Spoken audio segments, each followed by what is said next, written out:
Hi, I have been considering physics and the question of exactly what it can prove and what it cannot prove, and have now reached some useful if difficult conclusions. While science can seem to be able to clearly prove some things true, it can often seem perhaps impossible for science to clearly prove or disprove some other things true. Traditionally, science has supported the view that for anything there is only one correct science explanation. But modern physics especially increasingly allows of contradictions and of duality explanations and alternative possible theory options. And generally there is a question of to what extent can science truth claims be really definitive.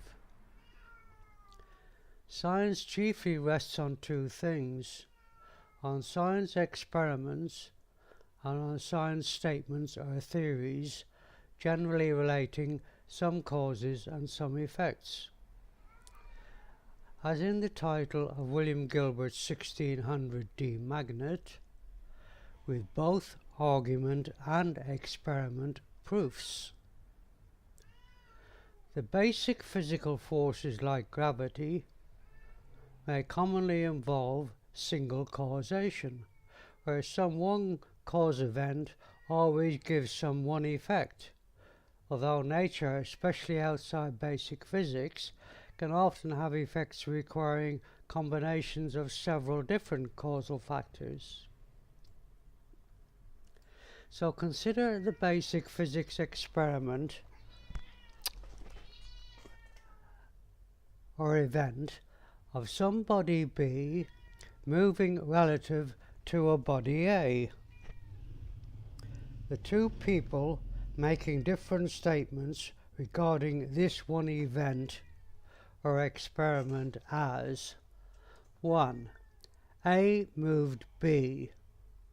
2. B moved in response to A. There was only one event, and both people observed that event equally well, but still produced what are seemingly quite different descriptions of the event.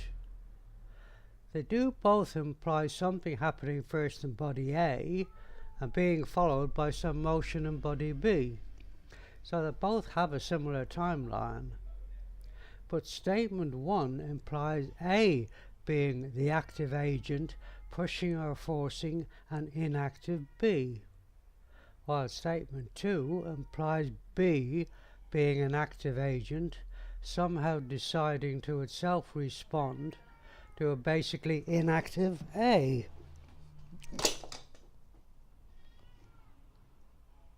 So clearly here we have two differing interpretations or theories about the one event or experiment.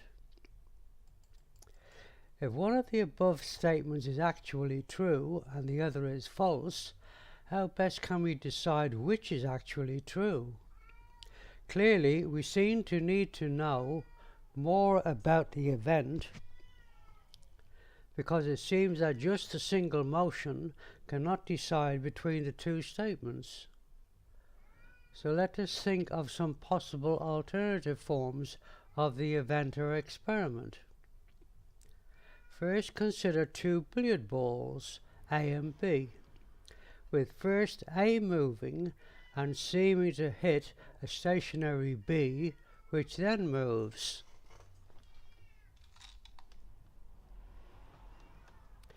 This seems to support statement 1, that A moved B. But only if we take it that A did in fact hit B. But without a microscope strong enough to detect a gap infinitely close to zero, it could be that actually B moves itself when A gets very close, in response to some not readily visible signals produced by A, and there was no actual hit. Then consider a bar magnet A and a bit of iron B, with first A moving closer towards B and then the stationary B moving at some point suddenly quickly towards A and sticks to it. This seems to support statement 2, that B moved in response to A.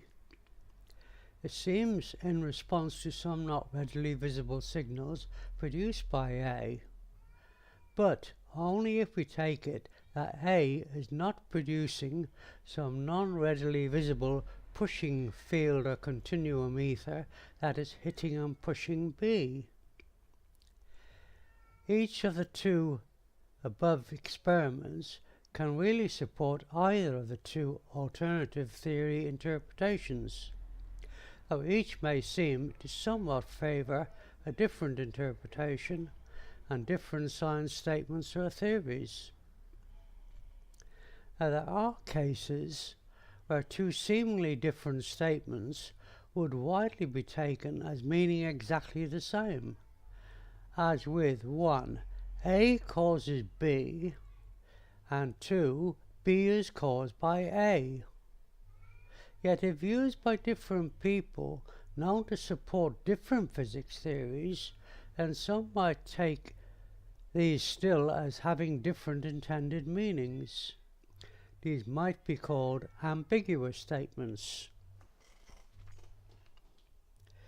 There are also cases where two different statements would widely be taken as having quite different meanings, as with 1. A pushes B, so making B move, and 2.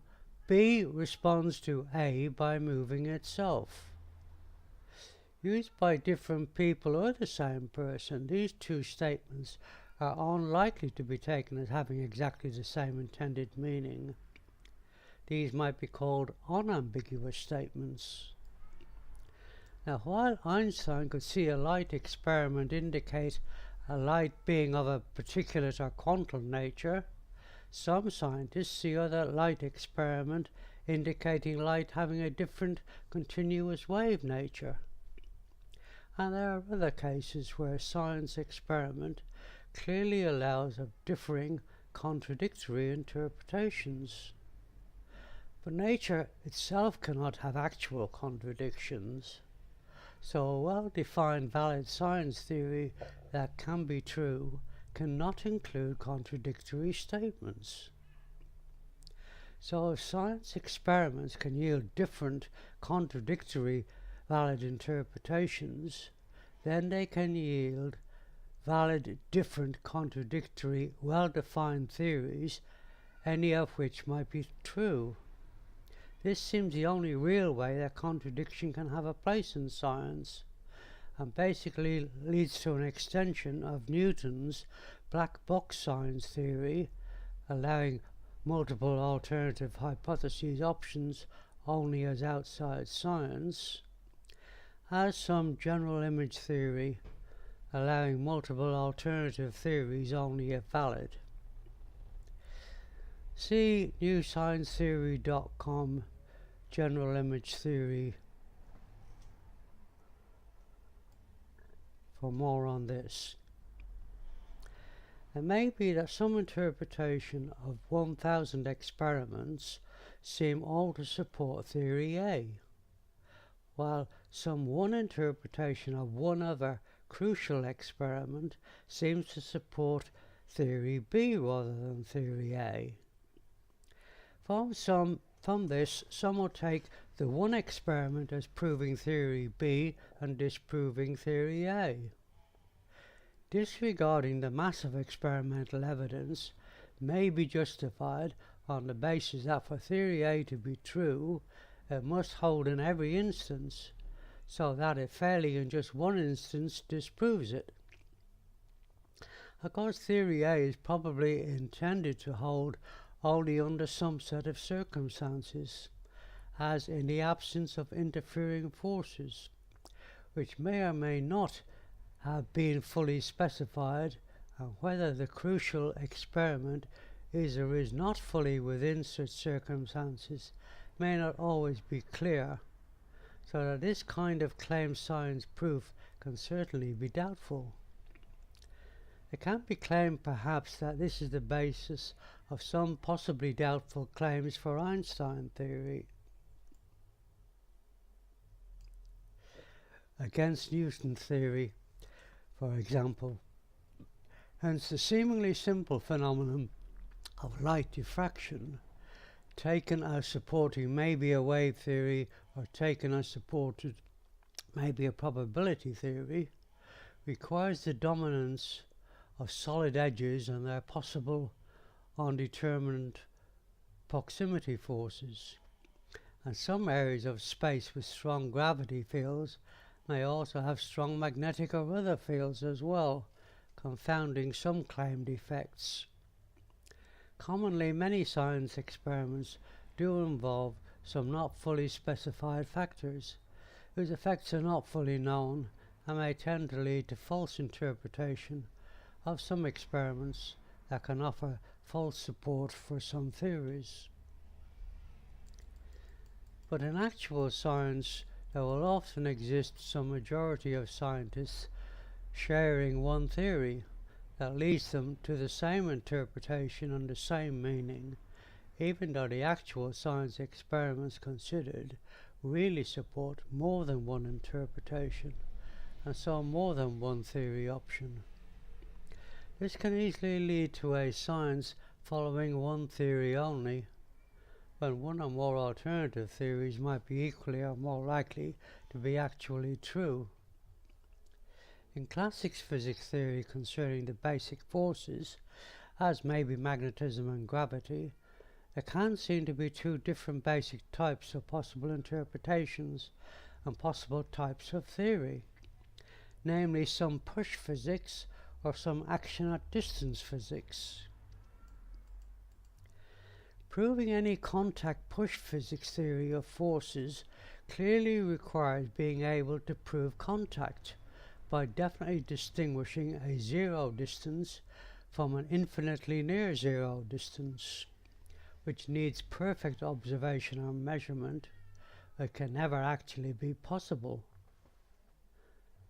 And for several forces acting at the same time, contact push physics would seem to need different push force fields or push continua to be able to exist and push in the same space at the same time, and somehow each all still push, contrary to Cartesian push physics, seeing pushing between any two objects as existing only if and because the two objects cannot both occupy the same space at the same time.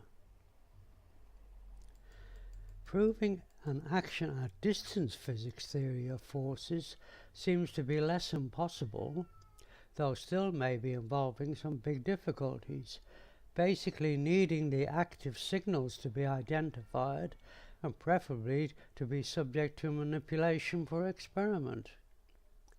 For several forces to act at the same time, it would seem to need different active signals to be able to exist in the same space at the same time, but that might seem no problem for non-push objects.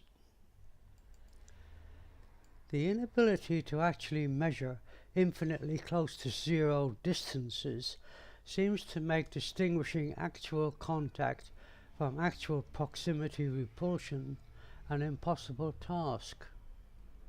But this need not actually be the case, as actual contact collision requires no effect until actual contact, while proximity repulsion does require some proximity repulsion effect prior to the claimed collision time.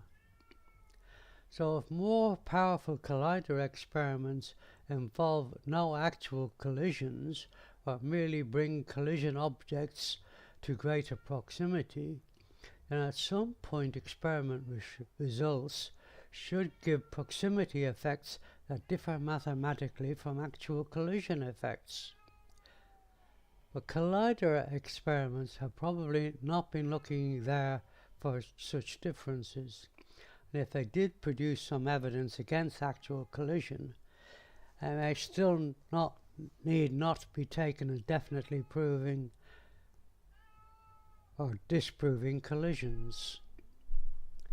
Newton did basically solve the inability to actually measure infinitely close to zero distances for an action at distance physics, but it is not clear that it can be fully solved for any contact push physics.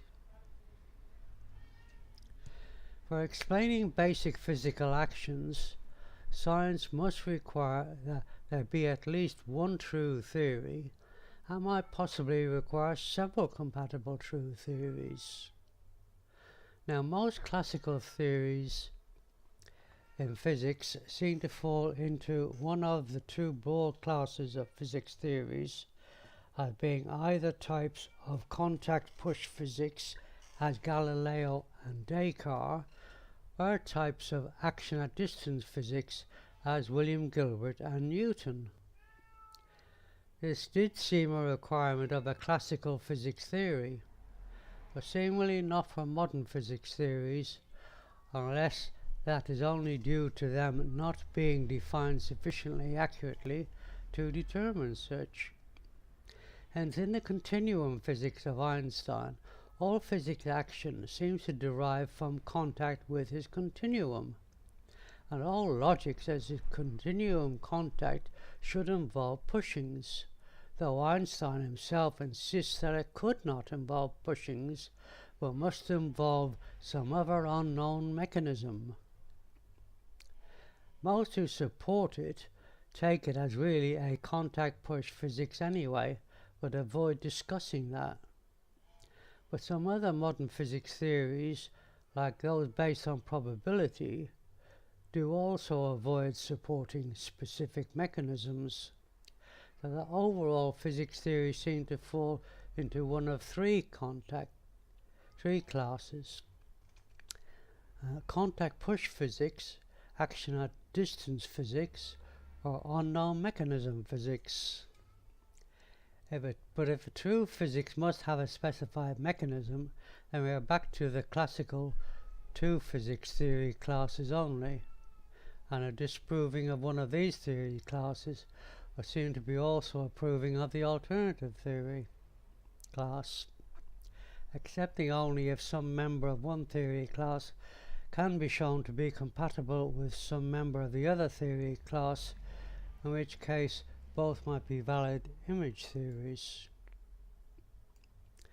It might seem possible for one experiment to support one science theory, while another experiment supports a contradictory science theory. Now, this may be subject to debatable experiment interpretation.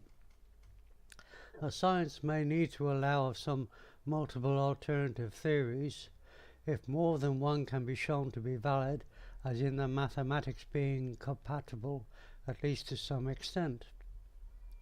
Science can confidently state that planets tend to orbit suns in accordance with specified laws of science, but that it is possible that this might be explained in more than one way. And science also has some practical uses, so that even if some science theory is taken by many as being definitely not true, it can still maybe continue to be widely used, as Newton's gravity physics is still widely used successfully in space travel problems, though other physics may be preferred for some other space problems. But most modern physics claiming that only one favoured physics theory is true seems to maybe be making unscientific claims. Thank you.